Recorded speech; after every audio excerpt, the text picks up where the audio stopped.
Hey Miles, how's it going? My man. How you doing? I'm really good, brother. How about you? Not too bad. How was your weekend? Dude, it was okay. It was honestly it was pretty good. I spent a couple days in New York with my wife and Ooh, had the chance to just sort of like did I lose you unplug there? a little bit. But you know how Oh, that goes then. I've now been on calls for like several hours, podcast calls back to back and leadership calls with my team and so yeah. we're cruising, man. Is it Monday? It feels like Wednesday for It is sure definitely already. Monday. I had my first call of the day just a little bit ago and flew right from that into this, but I just flew in last night from like a quick trip West Coast. So I'm just Okay. get my bearings back for okay, it's the weekend now. Tell us about where you're at, what your business is, and what you're doing in the photographic industry. Okay. Let's go. We're jumping. We are jumping. We're diving deep end. We've gone a long way from email clients in just 30 seconds. I So know. yeah, I'm Miles or Witt Boyer. It's so funny, man. I always call myself just Miles because I don't like it when people think of me very formal. And then I'm also the first person to correct them when people call me Miles Boyer. And I'm like, sorry, I've got three names. So yeah, I'm Yeah, well, conflicted. there's famous actors like that too. They're like you, if you don't put the J in Michael Fox, like it's Michael J. Fox. Yeah, it's Michael B. Jordan. Yeah, That's me. All right. So I'm Miles Witt Boyer. that's right. I live in, I always chuckle about that too. You're supposed to say where you're based, right? My actual home is in Bentonville, Arkansas. But yeah, man, I'm a wedding photographer. I've been doing that for about 15 years. Kind of all over the place, which is a lot of fun. I'm one of the global ambassadors for the Fujifilm team, so I'm an ex photographer, which is a really rad opportunity to be a part of just the most creative group of image makers It's I think in the amazing. world. It's insane. And I also I founded, but then also host and help moderate. I'm part of a leadership team for a company called the Photographic Collective, which is like it's a community, a photo community, but we also do small group trainings and individual and 2-to-1 trainings. We're launching a brand new platform in the next couple of months, which is pretty exciting. That's going to allow some really great course offerings. So man, I've got my hands in a lot of cookie jars, man. Yeah, I mean, I would. It makes sense. You have 300 texts and 600 emails going on right now. You're a busy guy. I do, and I would be lying to not tell you I zeroed those out like a couple of days ago. It's a lot right now. Yeah. But man, I'm a sucker. I'm a huge. The camera for me has always been like a catalyst for relationship. Um, Well, man, if it wasn't a camera, it would be something else. It's okay. I'm not one of those people that are like a diehard. Like my only thing that matters is taking an image. I just care about people, and so I I have too many conversations going on at any given time because that's how I add value to people's lives.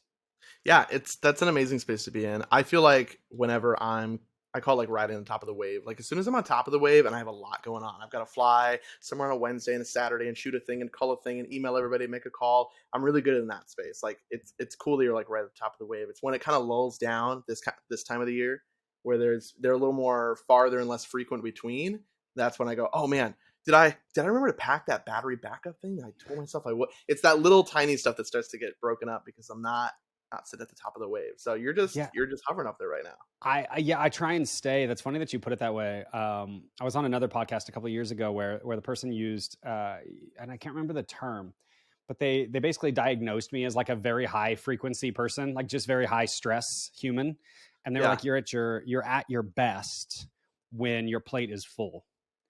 And I don't know when this happened to me, but I guess I realized that at some point, and have learned to just sort of like accept that. And so I try and keep my plate full. And so even kind of slower times of the year, um, we have so many different ventures going that it's like we're doing creating a backlog for podcasts. We're creating like all of this stuff so that when I'm swamped and it's June and I haven't come up for air in a week, you know, everything else is still, it still looks like it's polished and being yeah, done well. yeah. It's that good external presentation. Inside chaos, but outside, look at this. It's so nice. Curated. I think the word is curated. But you know what I Yeah. am? I will tell you this though, from an industry perspective, dude.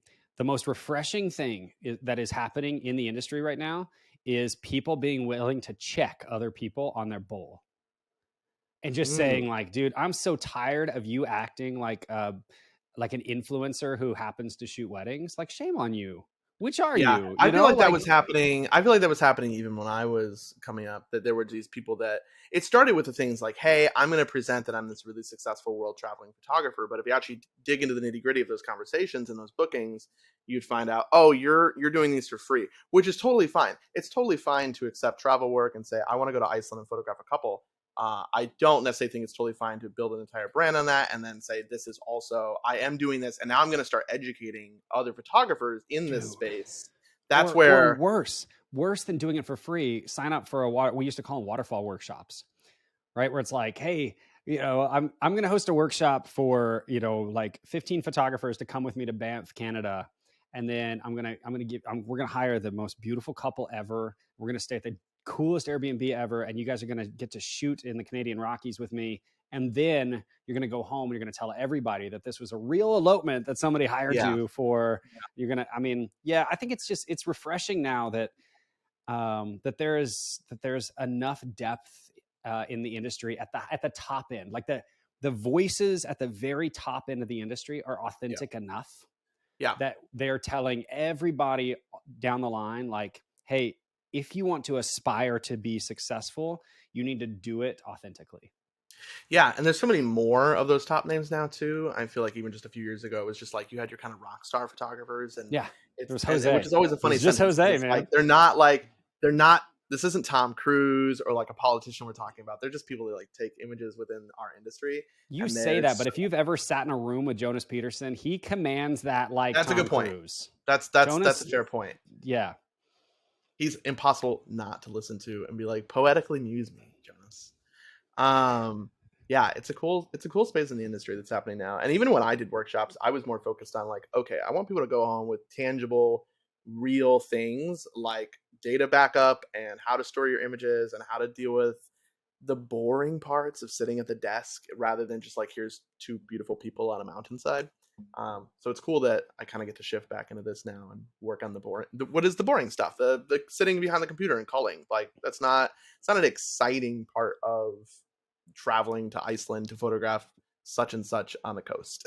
yeah. But if you want to feed your children, like if Yep. your kids are like mine and they enjoy a couple of meals a day, being Well, able to call you your give your work, kids two meals, two meal. yeah. I mean, but they're small meals, like very very Oh, small. okay, We're just trying to get teasers. them to Okay, cool, not cool, cool, grow. Yeah, one could probably be considered a snack.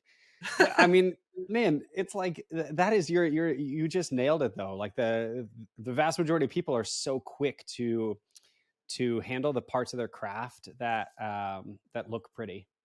And let's just call it what it is. Can we just get down to it? It's like all they really want in the world is to make sure that their Instagram followers are growing.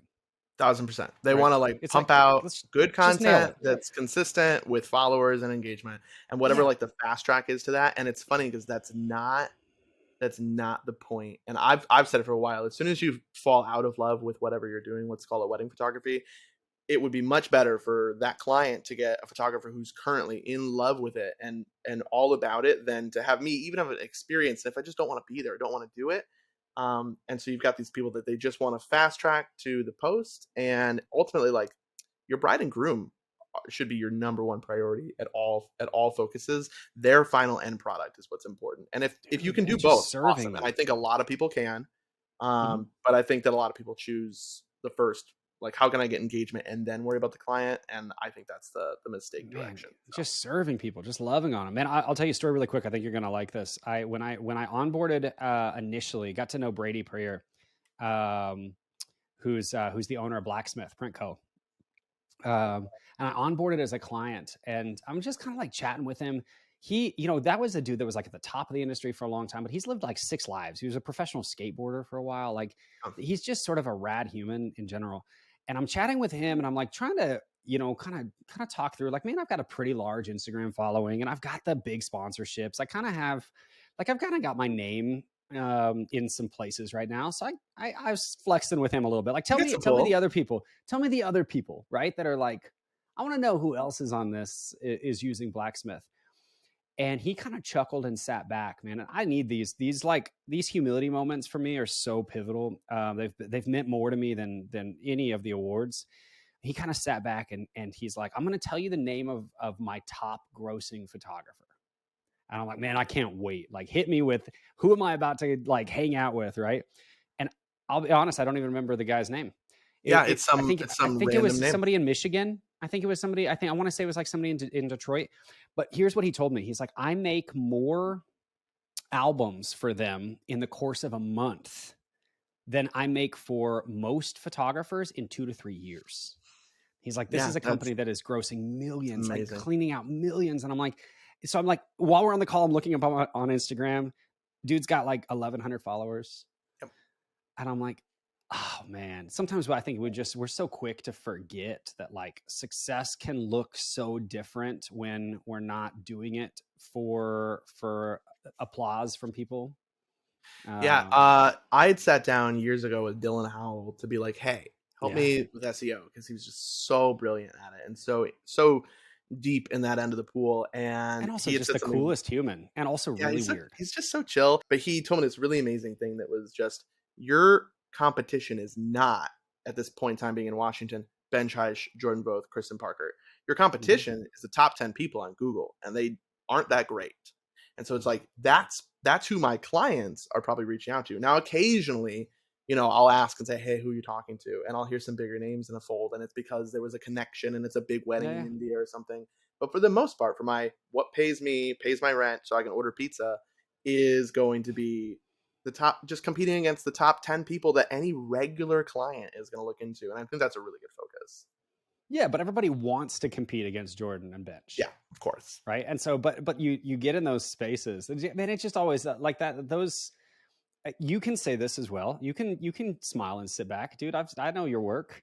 Like you kind of get to that tier where it's like we can high five. I'll go to WPPI, right? And it's like, hey, Jordan, what's up? Well, high five, and we're Yeah. like, okay, we really don't have that much in common. We share Yeah. the same things. I thought from the outside, like even when I moved to Seattle, I thought, oh man, I bet Kara Mercer, Kristen, Benj, Jordan, I bet they're all Mm-hmm. buddies and they're hanging out. They're not. They're not friends. They know each other. They're peers, but Yeah, they got their own families and their own lives. And I like to be friends with photographers and creatives just because they understand your life surrounding the industry.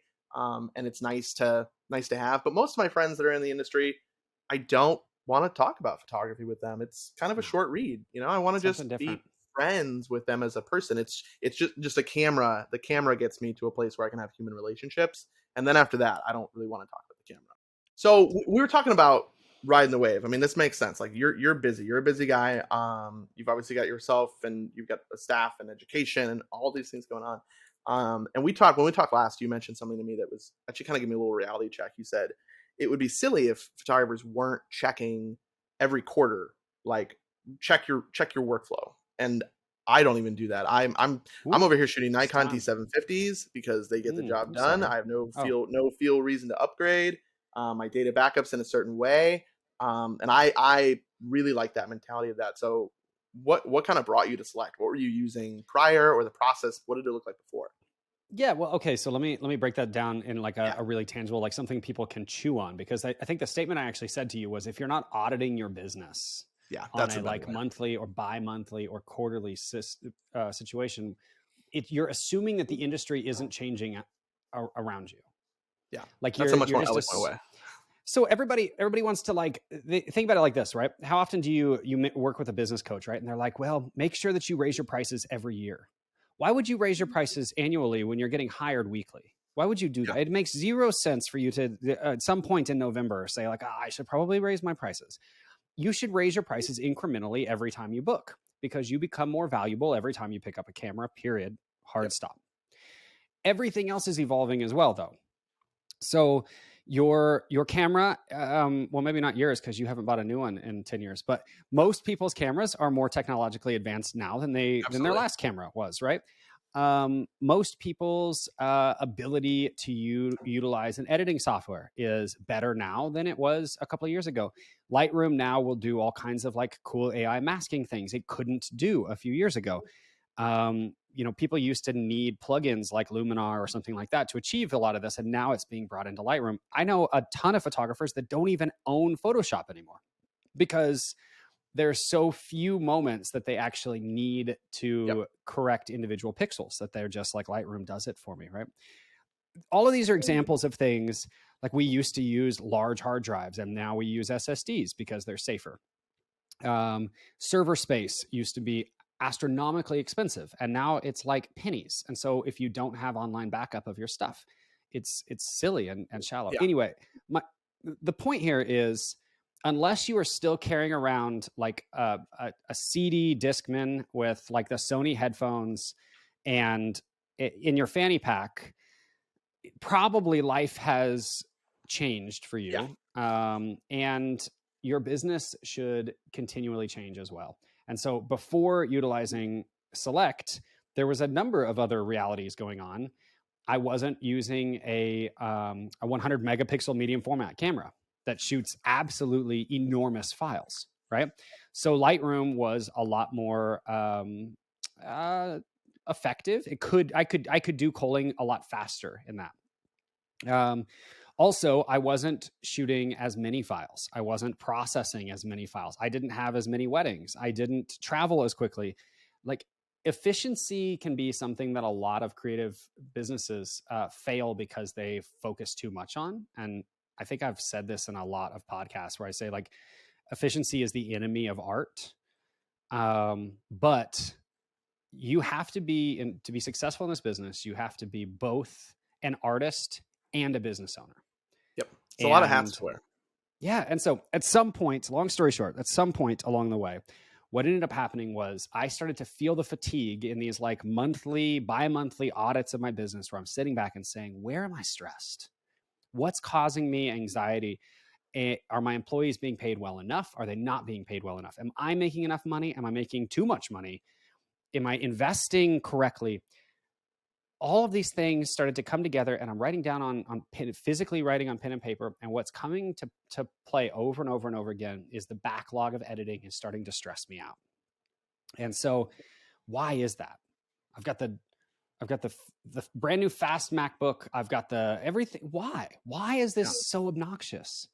And I looked at it and I was like, man, Lightroom is just bogged down with what I'm asking it to do.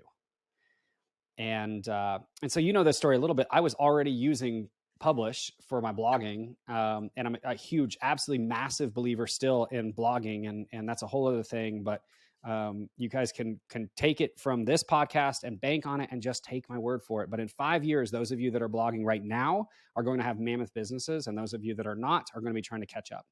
Yeah, But that's really it's gonna pay off so huge later. I think the internet as a whole is begging for a spot for photos to survive and be the predominant thing within a viewing medium. And right now, no app is really prioritizing that in the way that they could be.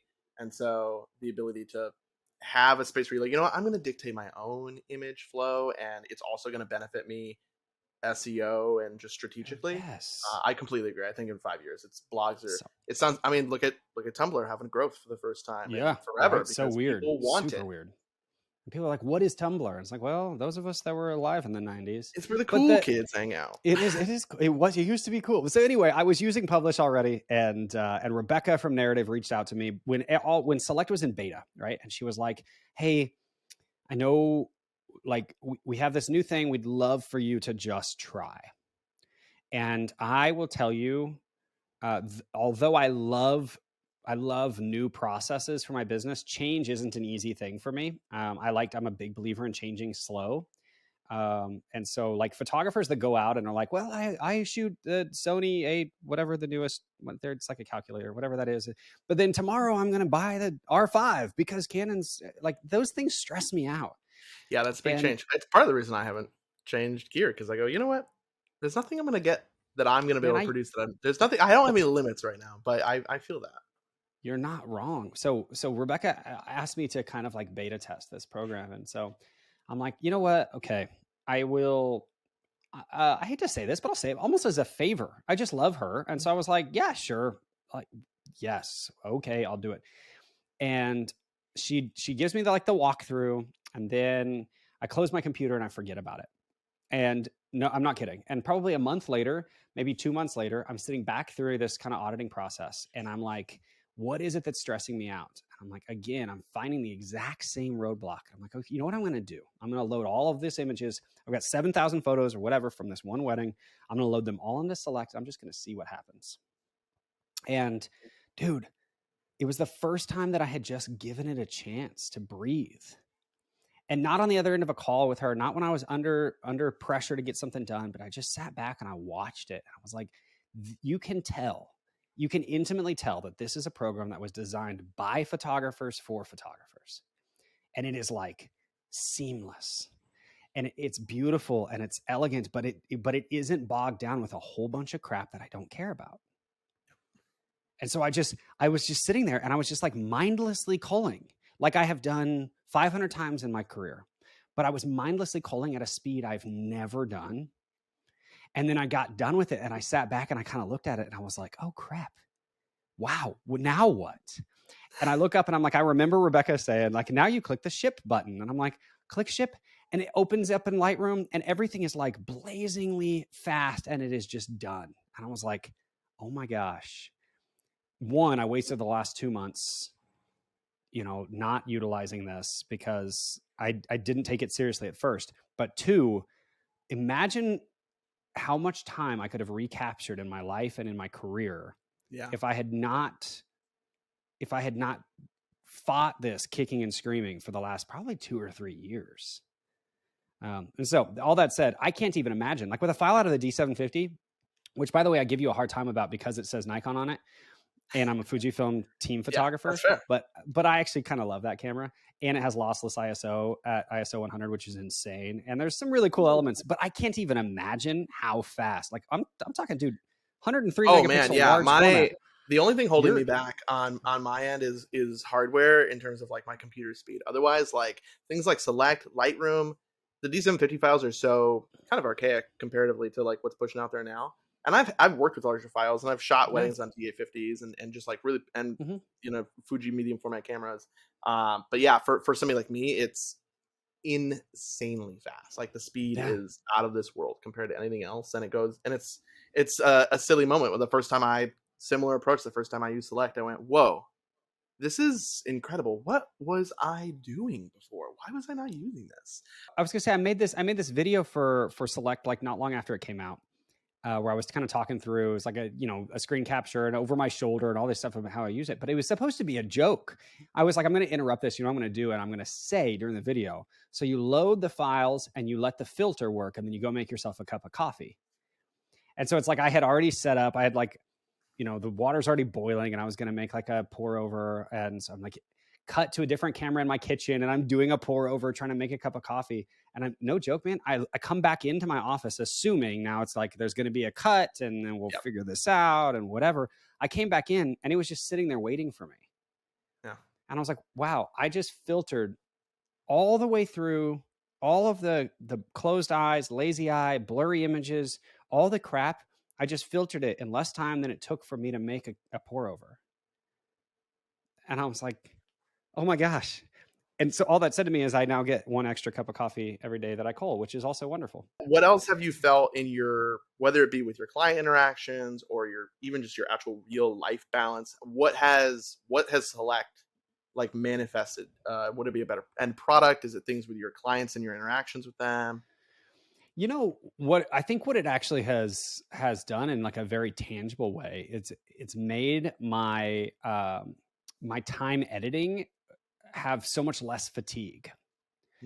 I've thought about that quite a bit. While we were kind of prepping for this call, I was trying to, I don't know if it's quantize. I mean, I was trying to kind of make a tangible conversation in my head, right? Of like, what is it that Select has done for me? Because like you mentioned early on, this isn't like the sexy element, right? This isn't like, I'm not stepping out of a plane in Bora Bora and shooting here.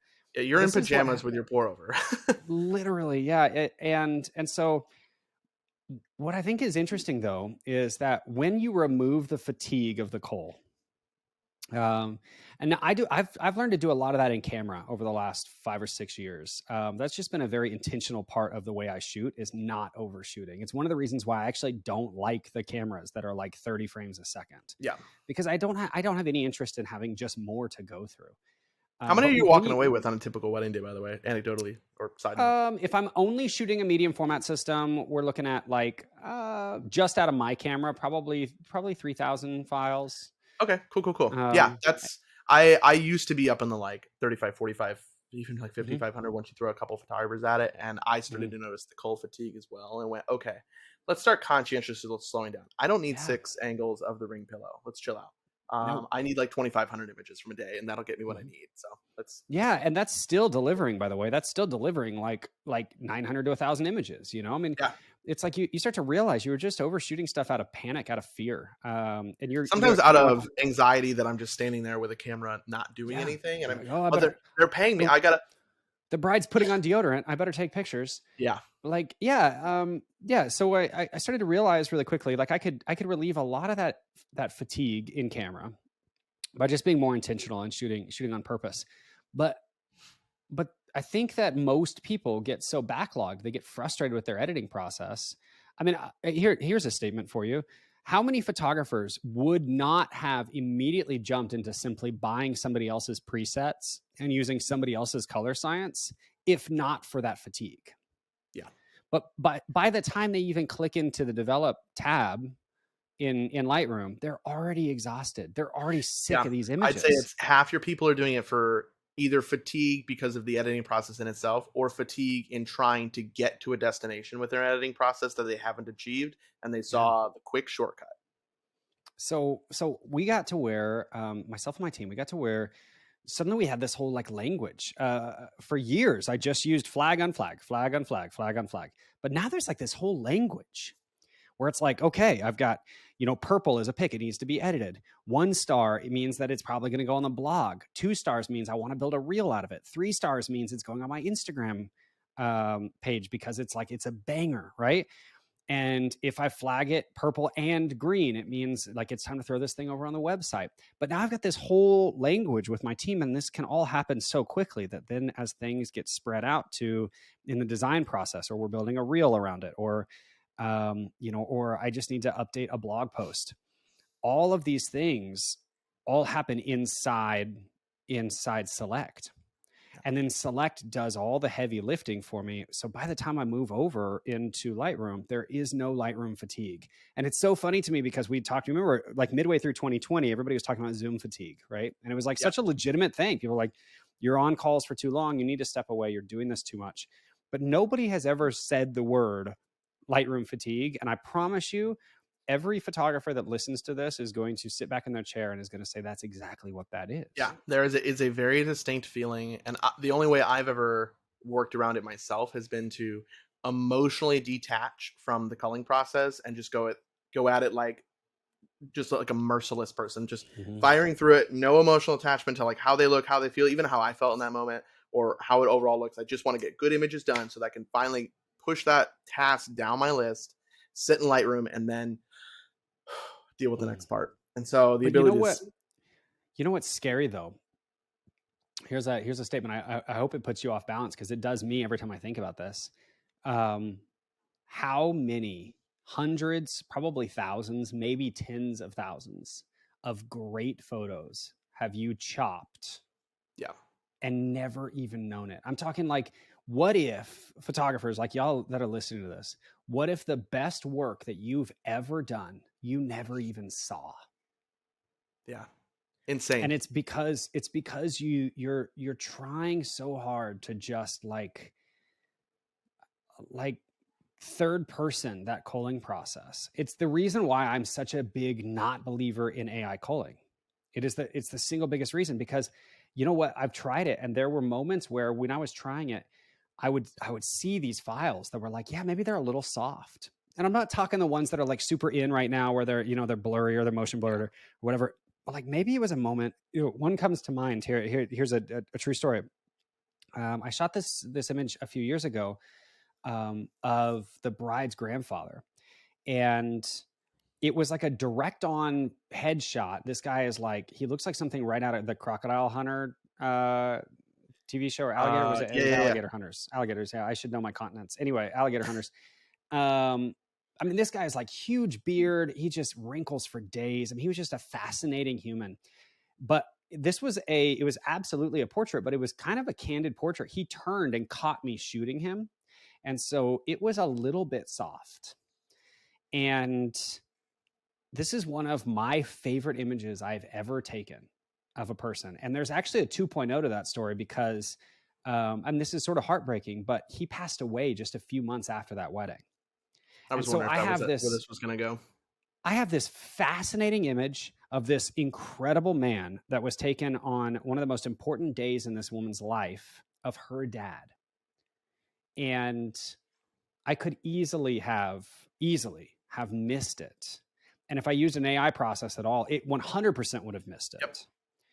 But I could have easily missed it by just going too quickly because it wasn't during the sunset session. We weren't wandering out on the rocks by the water. It wasn't like, it's the type of day that you totally cull as fast as possible. And so Select, like I said, it has allowed me to see images in sort of this fresh perspective. And then I'll tell you this as well. I also have learned from using Select, it's like, well, if I'm going to use different software, I also should try and just change even my posture, my perspective on the whole thing. So I even typically will sit in a different place when I cull. So it's like I'll come back to my desk. Yeah, it's like I'm changing gonna, your environment for that particular I task. do. Super smart. So I change, and I've got like lounge chairs in my office, and a lot of times I'll just go sit and I'll put the laptop in my lap, and I'm like, okay, you know what I'm going to do? I'm going to put some good music on. I'm just going to sit and put my head down. I'm going to get through this thing. But then it's like, now it's time to get up, grab some lunch, stretch my legs, maybe go for a run, and now it's time to edit. And everything feels fresh and it feels brand new. I'm never just rolling from one fatiguing moment into the next. I think that perspective is so incredible with the process of culling. We are given this day, like it's this really humbling thing, and I always tell my clients that, and it begins to feel like a pitch, but it is true and genuine that I'm really humbled when someone says, hey, I think you and your work are great, and I connect with you. You're a person I'm going to spend the whole day with. We're going to be friends whether the bride and groom like it or not, and I trust you with this thing I built up, especially from the bride's point of view, this thing I built up from being a little girl. And you've got these parents, and it's just this incredibly valuable day that we are now the stewards of. We kind of control the narrative of what it's going to look like, and to give that process to a device and just say, do it for me, that image, like you said, would just disappear. It would get lost in the mist, and it would be emotionally irresponsible of photographers. And this is a big statement. I think using those programs are irresponsible to your clients' final products and their needs and the things that they didn't pay you for a product. They paid you, but they also trust you. It was different for photo farms and things like that, of course, but like for things like us, they're really booking. They're booking Miles. They're booking Mm-hmm. Kyle, and it's Yeah. up to us to make this boring part in our pajamas and our pour overs worth that trust. Man, I just respect people a lot that will say, like, I'm going to go all in on something. And so you're jumping into the service industry here. This isn't a product. They're not purchasing your product because you haven't created it yet. Yeah. This is a service industry as a wedding photographer. There's no questions around that. That's not like a you can disagree with that. If you disagree with it, you're wrong. This is the service industry. Yeah. And so you have to serve people first. Like that has to be your motivation. And so, like I do know photographers. I mentioned the name Allison Conklin earlier. She doesn't shoot raw images. She only shoots JPEGs, and she uses a recipe in camera, a color recipe in camera. And so her color, literally straight out of camera, is like 90% of the way there. That's cool. She still does like minor tweaks to files, but most of it is like 90% of the way there. I so respect from a creative perspective that level of commitment to a style, that if you're the type of photographer that's willing to say like, hey, I just need to get it done as quick as possible, then do it that way and deliver every single image. Better yet, just hand them the memory card and walk away. Yeah, you're just But you're an evidence creator. You're just taking photos for yeah, evidence that the thing happened. but you know what Allison has done though is she has found out that the art then happens in camera, but the art is in Nicole. And so she doesn't have to spend as much time editing. It's the inverse of me, right? She doesn't have to spend as much time editing. So now what she can do is be incredibly crafted about the and curated about the story that she delivers. And so there's no wonder why she's been on Martha Stewart weddings, like the cover several times. Yep. There's no wonder because the only files that are delivered intentionally. Yeah, So it's that subtle shift of approach. It's like just a different approach vector to accomplishing the same task, but the Mhm. outcome is entirely different. just do it right. Like decide who you're going to be as an artist and then do it all the way. But the moment you decide that you're going to start letting a computer make enormous business shifting decisions for you, you need to be fully aware of all the consequences of those decisions. And Yeah. like I said, what happens when your best work, like you're sitting 3 or 4 5 years into your career, and you're hiring me as a business coach because you're frustrated as all get out. You can't raise your prices. Nobody's calling you. And how frustrating is it going to be when I look at you on the other end of a call and I say, like, well, when was the last time that you took an image that blew your mind? And you're like, I don't know. You're probably just leaving them all on the editing floor. Yeah, you're missing them, or you're potentially not even seeing their potential. There's so many images that I run across Yeah. and I go, you know what? I think that's probably something I'd cull pretty quickly. That's something I'd just kind of throw away if I was just like rushing through it. But maybe, I'll sit on that because I think I can fiddle with it and get something a lot better out of it, or more out of it, if I put a little more energy into it. And even just checking myself to remind myself, okay, your job is not to get through this as quick as possible. Your job Mhm. is to get through this and make it as perfect and as best as possible and reflective of the day that you photographed and honoring the client and their day and their feelings. Here's the way that we go through things really, really rapidly, right? So I mentioned that anything that's purple gets shipped, right? Yep. So we just go through super fast. And this is fairly unemotional. Okay, here's a perfect example though. You can see like this thing flagged right off the bat, right? Yep. So you see that it's very likely there are better images in this 4 image scene. I'm like, man, how powerful is it that just as I'm scrolling, all I have to do is just scroll over that. And it's like, oh, that's not the best. Yep. And I'm like, okay, well, dope. That one is then. But you know what? I actually really like the fact that that image is like super pretty. So I actually want that on the blog as well. So I'm going to give it a 1 star, right? And so, dude, we can just go so fast with this thing. Because it's figuring out that, like, oh man, every single one of these images was shot in the same scene. There's better options into these realms of like multiple people, right? So let's jump here. All right. I've got the bride and her mom. Okay. And dude, how powerful is it that I'm able to just jump in and see, like, okay, there's so many faces. Yep. And the rating of these faces is just like it's so powerfully fast that I can go like very quickly and say, like, hey, that's a keeper. And oh wait, eyes are closed. How did I pull off 3 lazy eyes in 1 frame? Right. So like those are bad. These are like that clearly, that right there isn't good. How long do you think a typical call? So this is 6,300 images. Obviously, got a quite a bit going on here. I'm assuming 2 photographers, maybe. Yeah, 2 How shooters. how long is this call going to take you when you sit down in your cozy chair space? Man, I say I could be 100% done with it. If I've got good music on, I'm completely done in an hour.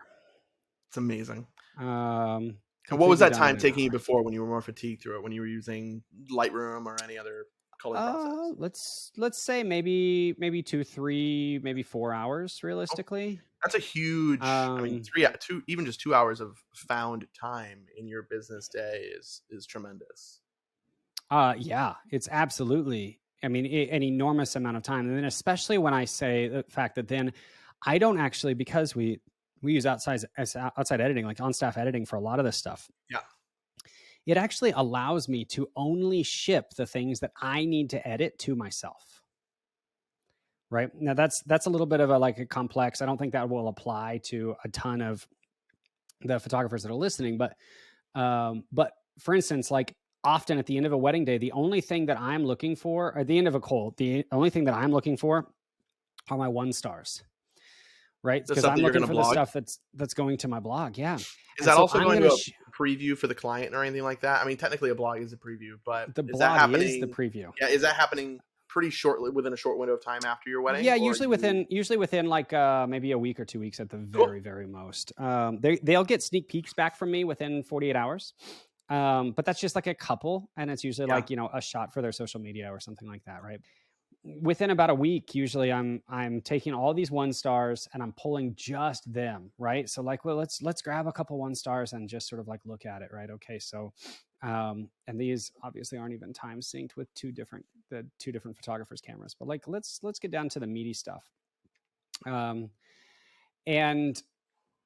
then I'm going to grab just those 1 stars, right? Like just those, and I'm going to take them into Lightroom, and I'm going to give them an overall edit and an overall look, and I'm going to ship the big catalog of all the purple images into the editor.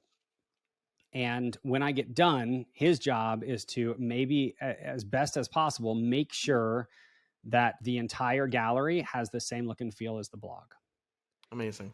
Um, so it makes, I mean, it is just making my entire life forward and backward easier, right? But it's moments like this, right, where for a fact that you've got soft images of soft faces, and you just need to see them up close before those Yep. files render, right? So like this is a perfect example. Like that's an ant of the. Why is she back there? Like, why is she back there? Otherwise it's a great file. Everybody's Yeah. sharp. It's kind of good, but why is she back there? Well, it allows you so quickly to be able to say, like, this is maybe not the best example, but allows you so quickly to be able to say, hey, you know what? That is the best file of the bride and groom coming, or bride and her dad coming down the aisle, and that is an easy thing to get out of there. Yep. So let's grab it, and we'll pull that in, and we'll tell in And those Photoshop little later, like where we micro, want it to be. it's a lot of these, Gmail, like we talked about earlier in this. Gmail wants things to be under 100 milliseconds. Now you've got companies trying to do 50 milliseconds. These Mm-hmm. milliseconds spent even pulling up a family photo or a formal, and Oh my space bar gosh. zooming into faces over time, man, it really lays on that fatigue that then pushes right into the editing process. Oh, I mean, and it ruins, like, if we're not careful, right? It absolutely ruins the moments in the day that we care the most about, right? It ruins our ability to see those things objectively. So that's why I didn't jump, right? So like you've got the family photos, right? And they're painful. Like there's so many people, they're painful. But if we lose, this is a great example here. If we lose all of our energy trying to go through and make sure that these 746 humans all have their eyes open and are all smiling, then by the time we get into those couples portraits where there's beautiful opportunity for great art to show up, right? We we we don't have the creative energy left to do it. Yep. And so, like, I mean, look at how powerful. There isn't, frankly, dude, there just isn't another program that can look at a file like this is what that family photo I was locked in on, Yeah, that's incredible. and that can say, okay, here is everybody. Here's even the people that are hiding behind the bald dude. Like, here is everybody. And you know what I love? It's how I know that we nailed it. Look who is sharpest. Yep, the bride. The bride is Incredible. sharpest, right? Okay, cool. That means that is a successful. Let's flag it. Let's move on with our lives. Yeah, any other time you would have spent at least, even on the low side, 2 or 3 full minutes cruising Yeah, through that trying to go image, through it and find cruising through which that one. series. Yeah. I used Like, to try to change music because I felt similar. I'd say, okay, I'm gonna have some like pretty upbeat punk music as I roll through like the rest of the day, and then when I get to the couples formals, I'm gonna shift it like Monsters and Men and like really tone it down in right? Yeah. tempo, and like I want to just change my entire mood because I can tell as I was working through the rest of the day, I've got a different attitude going on about it. I So mean, this is incredible. it's you're so spot on. But here's the other thing that I love is it also allows me, because I can trust, and I was showing you earlier, right, the way it's flagging those images that have like a strong assessment warning.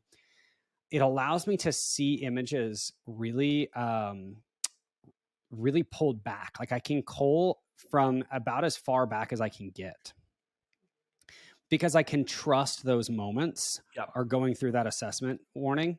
So it'll say like, hey, here's 12 images that all have sort of a similar assessment, and there's a couple of them that are better than others. But Yeah, I the can then ability to look at it knock and, out 8 out of the 12 just to really think about the 4 oh is my gosh, yes. And to be able to say like, okay, so now I'm going to look at this entire scene, right? Because I remember, like, I just shot these, less than a week ago. So I remember that it was in here that they both started crying.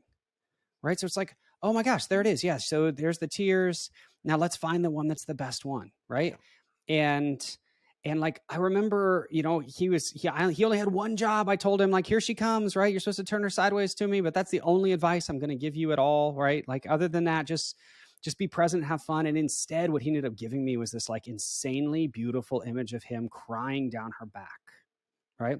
So it's like I get to see these moments with no fatigue because I just experienced them, but I get to quickly understand like where the value in the image is and say like, okay, so now that one is absolutely going to the editor, 100% purple. That one is also definitely going to the blog, and I want to make a reel out of this entire thing and tell that story. And that one deserves one right now. It deserves to end up on my Instagram, right? And so we're flagging all of these things all at once, and it's like, okay, cool. So now I'm able to look over and say really quickly up here, hey, I just want the images that are going to my Instagram Yeah, it sounds like you've knocked out 3 or 4 big steps in your post at shoot once. process, all happening within the cull process. And then And, simultaneously, I'd have to imagine what's happening is your galleries are more consistently wow. oh Like it's man, more those images that you would have lost before or fatigued through because there's things that you just lose from just being done with being on your computer. yeah. So So amazing. anyway, but it also, here's the last thing I'll mention that I think is a totally underrated element of Select, is I'm going to let go of everything except for the red files. So from a training perspective, right? I've hired and employed a lot of photographers over the years that have worked for me. It's really helpful. It's really, really special to be able to go through and assess with photographers and with ourselves what it is that we're missing. Yeah. This red assessment right here is probably the most powerful element of Select, if I'm honest, because it's the thing that most of us don't want to admit, that we take a lot of bad pictures. I'm often kind of known for these images where we do pull back and we allow an entire scene to be a part of things. But one of the problems with that is you start to forget in those moments, because you're looking at a total composition. You start to forget that the person is important, Yep. right? So compositionally, it's a beautiful frame. There's some moments, some things we need to edit down here, but compositionally, it's a beautiful frame. But that doesn't mean that necessarily it's not incredibly important for me to find the most flattering angle on her. And so when we go through and we're able to learn from ourselves and say like, okay, here's a whole set of images that look very true to what, who I am stylistically, but what am I missing? And it's like, okay, well, often in these moments, for instance, like I've got right down here, I've got soft focus. Well, okay, so we're moving too quick. Maybe my shutter is too slow. Maybe I'm shaky. There's a number of things that I can do in that moment, unless I was intending to have soft focus, that I can do better at. Yeah. And so using a program like Select to actually either train the photographers that work for me or just train myself to say like, hey, I've got to do better. If I'm going to have images like this in my gallery, I'm going to do better.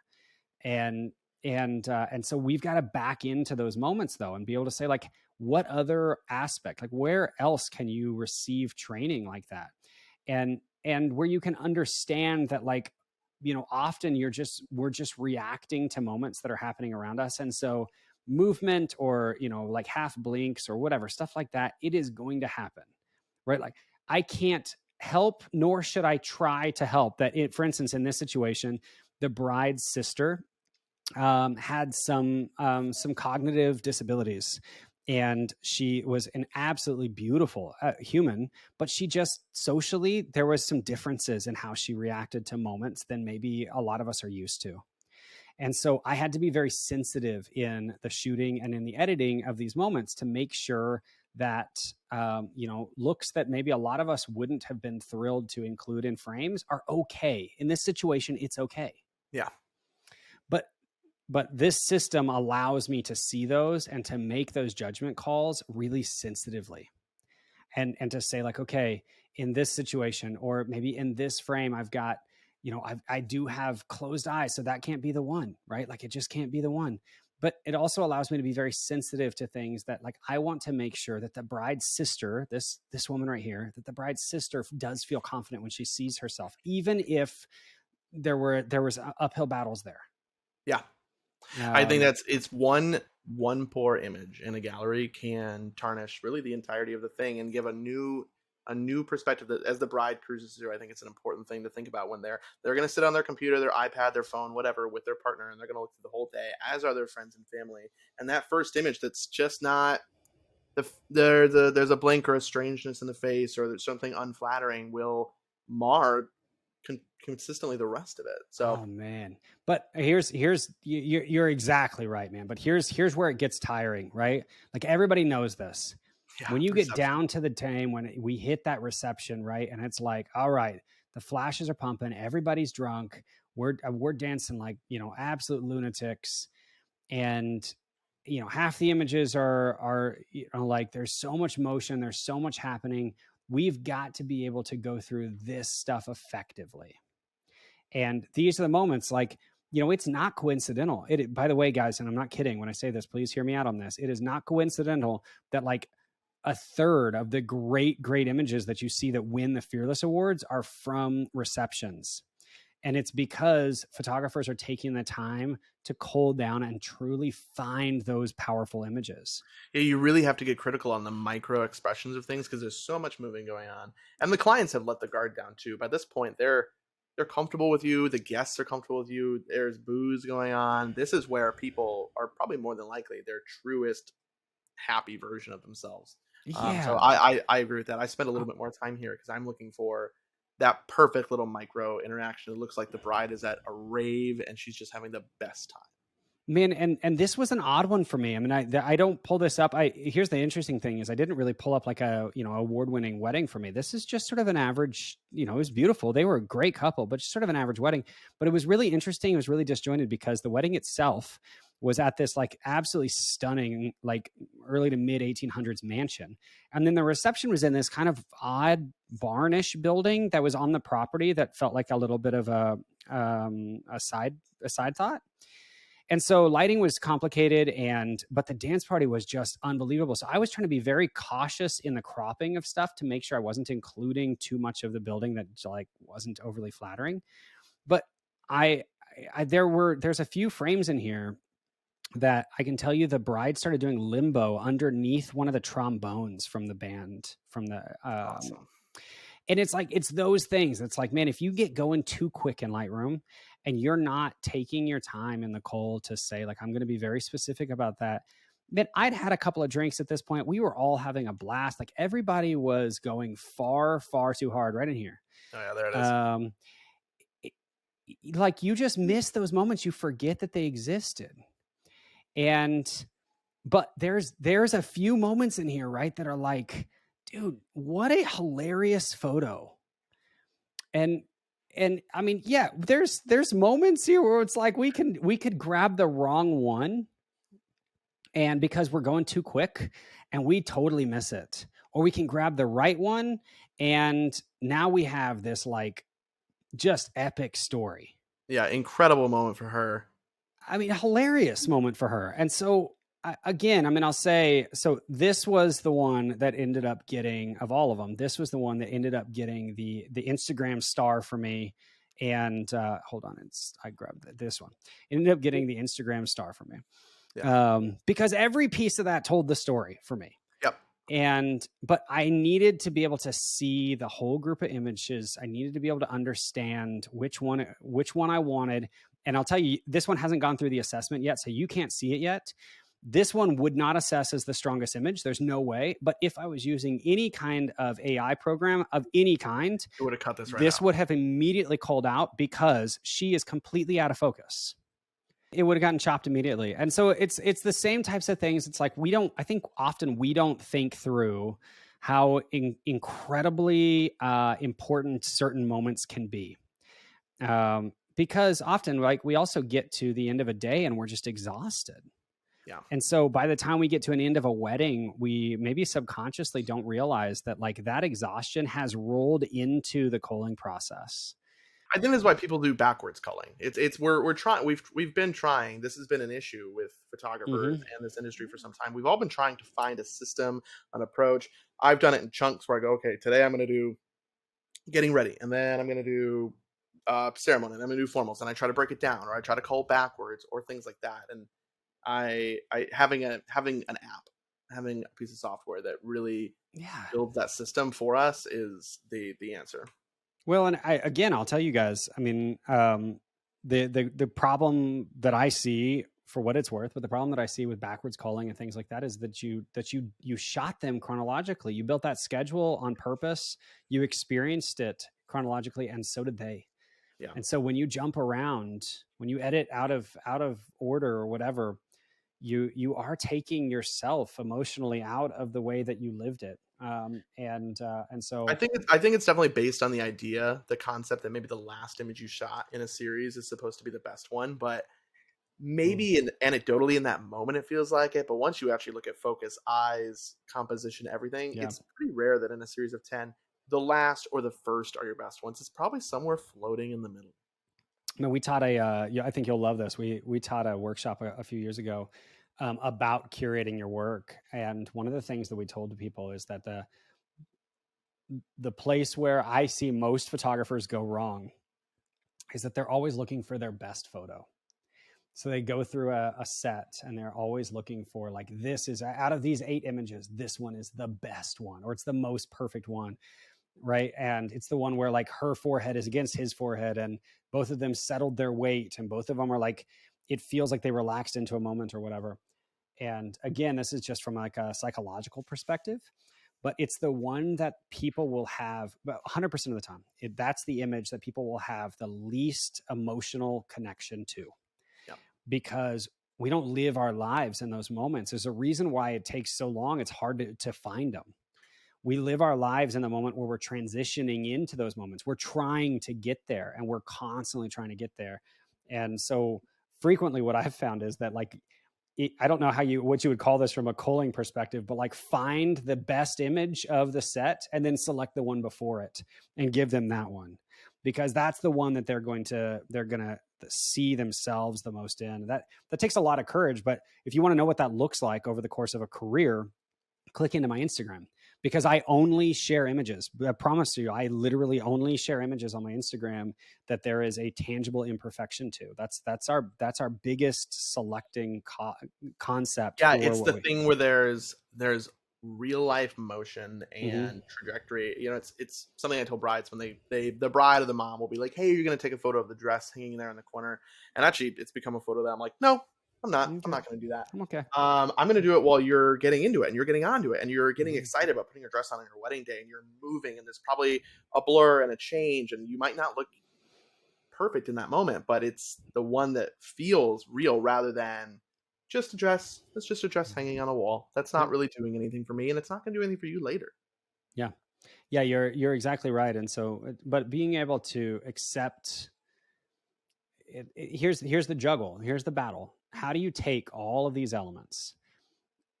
You've got 10 different vendors that you're trying to build relationships with. You've got clients that have paid you a lot of money, but the expectation is high. You've got families that you don't get to know at all until the day of, but are expecting beautiful things out of you. Then you have all of the tech elements of your camera and the lighting and all of the things that are completely out of your control, like weather and wind and rain and Mood and whatever. personalities. Yeah. And then you get all of this stuff and you put all of these variables onto a memory card, right? Like, onto one of these little things. And you shove it all into ones and zeros onto a memory card and you call it art. And then you, as quickly as possible, process it, deliver it, and get rid of it, because you have another couple next week that are expecting the exact same thing. And if you look at your career like that everything has to be done as quickly and perfectly and surgically as possible, what ends up happening is that the last client may have been the best client that you'll ever have, and you never took time to thank them. And the next client may be the worst client that you ever have, and you're giving your energy to them instead of to loving the people that just wanted you there no matter what. And the inverse is also true. If you will say, I'm just going to serve and love and take care of these people, I'm going to work extra hours and not get paid for it sometimes. I'm going to plan and prep and build and just create for these humans. And then before I run myself into the ground with the editing, I'm going to make sure that I go through and I cull intentionally and quickly and safely so that I do as a respectful job of that story as I possibly can. By the time you're in the editing bay, there's a joy to it. Yeah.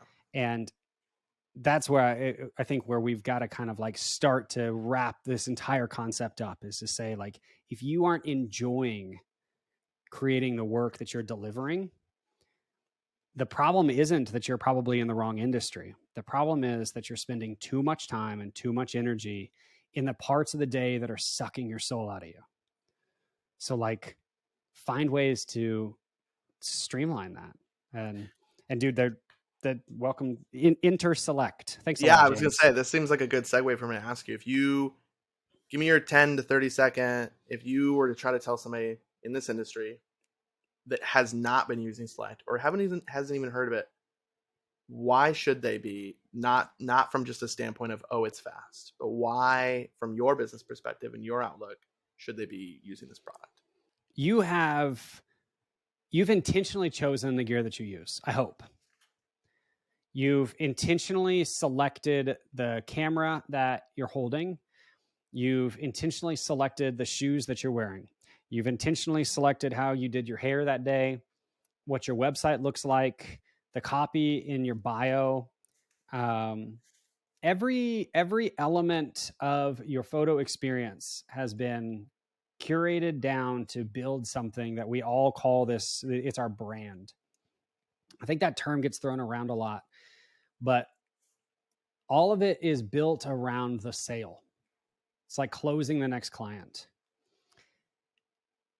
And I will tell you the best piece of marketing advice I could ever give you after 600 weddings in 40 states and like 16 countries or something like that. The best piece of marketing advice I can ever give you is to put more effort into taking care of your current clients than you do into attracting new ones. And so every step of the way, including narrative select, but every step of the way needs to be intentionally thought through. And when you get to the point at which you need to start selecting images and culling through images and making sure that you are actually genuinely delivering the right files to the right clients, a one size fits all editing program that happens to have a grid feature is not the place to do that. You need to have a software that was built to do that for you. It was built to partner right alongside you and make this process intentional. And when you do that, your culling becomes just as important as you doing your hair the right way and picking out the right camera, and everything comes together. And now the files that you're delivering aren't, your style isn't the preset that you put on them. Your style is the images that you select to give to these clients. I mean, your value will increase tenfold by simply picking the right files.